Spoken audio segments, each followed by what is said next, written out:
Hello class 9th, कैसे है? ठीक है, ओके। हम लोगों ने तो एक लेसन सेल पढ़ लिया हुआ है।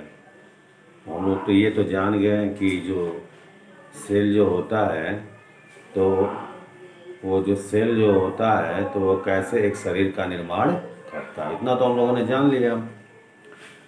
अब जो है ये सेल जो आपस में जुड़ते हैं तो क्या बनता है, तो सेकेंड लेसन हम लोग का है टिश्यू, जो ये हमको बताएगा कि सेल जब आपस में जुड़ता है तो क्या बनता है। तो क्लास 9 आपका दूसरा लेसन स्टार्ट कर रहे हैं, टिश्यू। ये जो टिश्यू जो होता है आपके दो प्रकार के होते हैं, प्लांट टिश्यू और एनिमल टिश्यू। प्लांट टिश्यू और एनिमल टिश्यू यानी टिश्यू ही आपके क्या होते हैं, तो ग्रुप में मिलते चले जाते हैं तो ऑर्गन, फिर से ऑर्गन सिस्टम, फिर एक बॉडी बनता है। यानी सेल और सेल जो है ग्रुप में जो मिलता है तो आपका टिश्यू, टिश्यू जो ग्रुप में मिलता है तो ऑर्गन, ऑर्गन ग्रुप में मिलता है तो ऑर्गन सिस्टम और एक और बॉडी बनता है। लेकिन प्लांट्स में ऑर्गन सिस्टम नहीं बनता है, ऑर्गन ही बनता है। तो ये आपके दो प्रकार के, और टिश्यू की परिभाषा क्या हो जाएगी, तो group of cell is known as tissue, यानी कि सेल के ग्रुप को हम लोग क्या बोलते हैं, टिश्यू बोलते हैं। और ये जो टिश्यू जो है तो प्लांट टिश्यू, आज हम लोग प्लांट टिश्यू के बारे में पढ़ेंगे।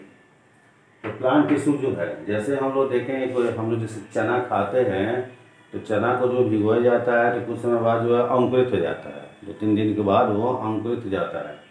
तो होता क्या चीज़ है उसमें, जब आपका जो चना जो है जो अंकुरित जो होता है तो उसमें ये ऐसे सेल बनने स्टार्ट होते हैं ना, ये डिवीजन करता है, तो ये आपका जो है अंकुर दिखाई देता है। जब जर्मिनेशन होता है तो ये आपका जो है फुलमूल, यानी जो नया जो विभाजित जो सेल है हमें दिखाई देते हैं। अब ये जो डिवीजन कर रहा है तो इसे हम लोग विभाजन वाला सेल कहते हैं, जिसे हम मेरिस्टेमेटिक टिश्यू कहते हैं। तो सबसे पहले आपका जो डिवीजन होता है वो आपका मेरिस्टेमेटिक टिश्यू कहलाता है।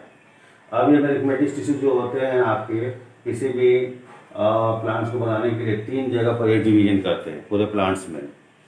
तो कहाँ करते हैं, तो जैसा कि आप लोगों ने जो है फिगर जो देखा हुआ है, ये ऐसे फिगर आपके बुक में होगा, और अपनी बना रहे हैं आपको समझाने के लिए।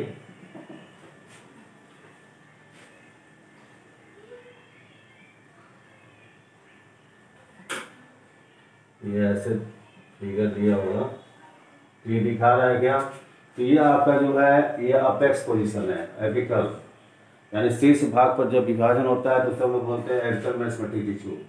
फिर जहाँ से जो है नोड बनते हैं, इंटरनोड्स बनते हैं, जहाँ से लीफ वगैरह निकलते हैं, ब्रांचेस निकलते हैं, तो उसको हम इंटरकैरियल मेरिस्टेमेटिक टिश्यू कहते हैं।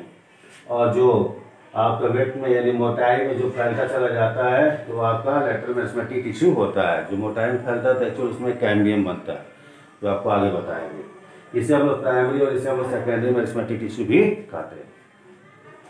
अब जो है अगर ये इतना चीज हमारा बन गया, अगर सपोज दैट ये इतना हमारा जो है ग्रोथ कर गया, ठीक है, तब ये यहाँ से ग्रोथ स्टार्ट होगा ऊपर की तरफ, तो इतने भाग को हम लोग क्या कहेंगे, तो परमानेंट टिश्यू कहेंगे। अब ये आपका जो स्वरूप बदल गया, किसमें बदल गया, परमानेंट टिश्यू में। और मेरिस्टेमेटिक टिश्यू अब आगे ऊपर की तरफ डिवीजन कर रहा है। तो परमानेंट टिश्यू जो है 3 भागों में आपका डिवीजन करता है, simple permanent tissue, complex permanent tissue और स्पेशल परमानेंट टिश्यू। इसमें आपका जो है सिंपल परमानेंट टिश्यू जो होता है वो 3 प्रकार के भाग होते हैं, एक पैरेन्काइमा, एक कोलेनकाइमा, एक स्क्लेरेनकाइमा होता है। पैरेन्काइमा का मतलब होता है सॉफ्ट, कोलेनकाइमा का मतलब होता है ग्लू, और स्क्लेरेनकाइमा का मतलब होता है रिजिड, यानी सख्त। सपोज दैट जैसे आप देखोगे कि जो हमारे ऐसे जो टिश्यू हैं जब आपस में जुड़ रहे हैं तो उसमें वाटर और स्टार्च की जब मात्रा जब अधिक हो जाती है, ठीक है, आज हम समझे ग्लूकोज, स्टार्च का जो है यूनिट टाइप ग्लूकोज जब अधिक हो जाता है तो आपका मुलायम भाग बन जाता है, जिसे सॉफ्ट कहते हैं। अब उसमें आपके जो है स्टार्च का जो है हेमिसेलुलोज सब्सटेंस आ जाता है, ग्लूकोज का जो है और भाग कंसंट्रेशन आ जाता है, वो हेमिसेलुलोज के रूप में आता है, तो ग्लू लाइक स्ट्रक्चर बन जाता है। यानी कि पहला जो है हमारा पैरेन्काइमा बना, फिर सेकंड लेयर जो है हमारा कोलेनकाइमा बना, दोनों टाइप, और फिर लास्ट में आपका जो हेमिसेलुलोज होता है वो सेलुलोज में कन्वर्ट हो जाता है, और उसमें लिग्निन आ जाते हैं तो वो डेड पार्ट में कन्वर्ट हो जाता है और हार्ड हो जाते हैं। तो ये पैरेन्काइमा, इसका रोल क्या होता है, इसी के थ्रू जो जाइलम क्या करता है, वाटर और मिनरल्स लेकर ऊपर की तरफ चलता है, यही आपका पाथ होता है, इसलिए सॉफ्ट होता है। दूसरा आपका जो हेमिसेलुलोज जो होता है, तो वो क्या करते हैं, जैसे हमारे पौधे बाइंड करते हैं तो टूटते नहीं है, तो मैकेनिकल स्ट्रेंथ देने का काम करता है। और आपका तीसरा पोजीशन जो होता है, ये दो काम करता है, एक तो रिजिडिटी, यानी कि उनको जो है एक सख्तपन देता है, स्ट्रेंथ देता है, और दूसरा जो भी बाहर इन्वायरमेंट का रेजिस्टेंस है उससे उनको बचाने का काम ये करता है। अब आपका दूसरा आपका कॉम्प्लेक्स, तो कॉम्प्लेक्स का ये दो भाग होता है, जाइलम और फ्लोएम। जाइलम और फ्लोएम। जाइलम जो है आपका 4 भागों में बटा होता है, ट्रैकिड्स, वेसल्स, जाइलम पैरेन्काइमा और जाइलम फाइबर। फ्लोएम जो होता है 4 भागों में बटा होता है, sieve tube, companion cell, phloem, parenchyma and phloem fibre. यहाँ हम लोग थोड़ा सा जाइलम का वर्क देख लें।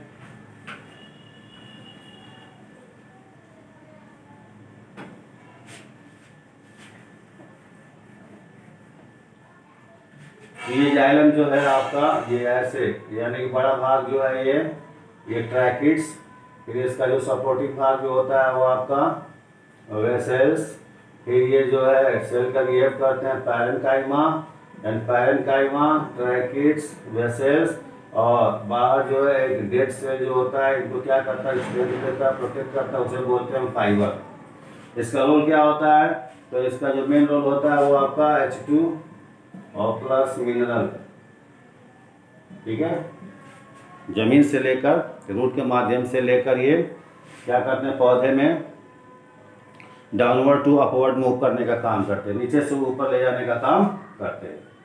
अब इसी प्रकार से फ्लोएम जो है, तो जो आपका फोटोसिंथेसिस जब हो जाता है, तो फोटोसिंथेसिस होने के बाद क्या होता है, तो फ्लोएम का भाग सिव ट्यूब है जो चालनी का रहता है, फिर इसका जो है कंपेनियन से सहायता करने वाला भाग होता है, वो चलनी की तरह होता है। तो यहाँ से बने हुए भाग स्टार्च आते हैं, पैरेन्काइमा में रुकते हैं, फिर आपका फाइबर क्या करता है, इनको भी स्ट्रेंथ देता है, डेड पार्ट्स बनता है फाइबर, और इनको भी प्रोटेक्शन देता है। अब ये कहाँ बनता है, तो आपका जो जाइलम होता है, जाइलम कहाँ जाता है, तो पैरेन्काइमा के थ्रू। जाइलम कहाँ जाता है, तो पैरेन्काइमा के थ्रू, और ये बना हुआ जो आपका फूड मैटर होता है, फ्लोएम लेकर उसको आपके पौधे के सभी भागों को देता है। तो अपने याद रखने के लिए हम लोग डेफिनेशन इसका क्या बोलेंगे, जाइलम का मेन रोल होता है कि xylem take water and minerals and move to downward to upward, और फ्लोएम के लिए क्या कहेंगे, after photosynthesis prepare starch and then take starch and move to upward to downward, यानी ये फ्लोएम का काम होता है। क्लियर। उसके बाद से जैसे स्पेशल परमानेंट टिश्यू होता है, तो उसमें ग्लैंड्स बनते हैं, जितने भी आपका जो है आपका जो स्क्लेरेन्काइमेटस या कोलेन्काइमेटस बनेंगे, तो कहीं ना कहीं सेल बैंड होगा, तो एक ग्लैंड का रोल करता है। जब ग्लैंड का रोल करता है तो उसमें 3 प्रकार के ग्लैंड्स बनते हैं, लैटेक्स, रेजिन्स और आयल्स। तो लैटेक्स जो है रबड़ छीरी बोलते हैं, जिसे लासा अपनी भाषा में बोलते हैं। तो कोई भी ब्रांच अगर हम लोग तोड़ेंगे तो होगा क्या कि उसके ऊपर एक लेप बन जाता है, यानी कि वो प्लांट्स अपना मेडिसिन खुद बना लेता है वो लैटेक्स के रूप में, कि बाहर से इन्फेक्शन ना हो। वैसे आपका रेजिन का भी रोल होता है, और हम ये भी कह सकते हैं ये एक्सक्रेटरी सब्सटेंस होते हैं पौधों का। और आयल्स जो होता है, तो हम लोग जानते हैं कि जो स्क्लेरेन्काइमेटस यानी कि जो बाहर का जो लेयर होता है उसमें लिग्निन होता है। लिग्निन किसका बना होता है, तो उसमें फैट का पार्ट्स होता है, या जितने भी हमारे जो है लिप पार्ट्स भी होते हैं। अपर लेयर में आपका जो है आयल पोजीशन शो अप होता है एक लेयर में ऊपर की तरफ, जिसकी वजह से रिफ्लेक्शन भी होता है, और दूर से पौधे हमें चमकते हुए दिखाई देते हैं। यह आपका आधा पोर्शन है, यानी टिश्यू का आधा पार्ट्स है। एक प्लांट टिश्यू कैसे प्लांट का निर्माण करता है वो चीज़ हम लोगों ने आज पढ़ा, और जितना भी आपका एक पॉइंट्स दिया हुआ है सबका 1 बाय 1 करके आप जो है नोट्स बनाएंगे। Okay, right this.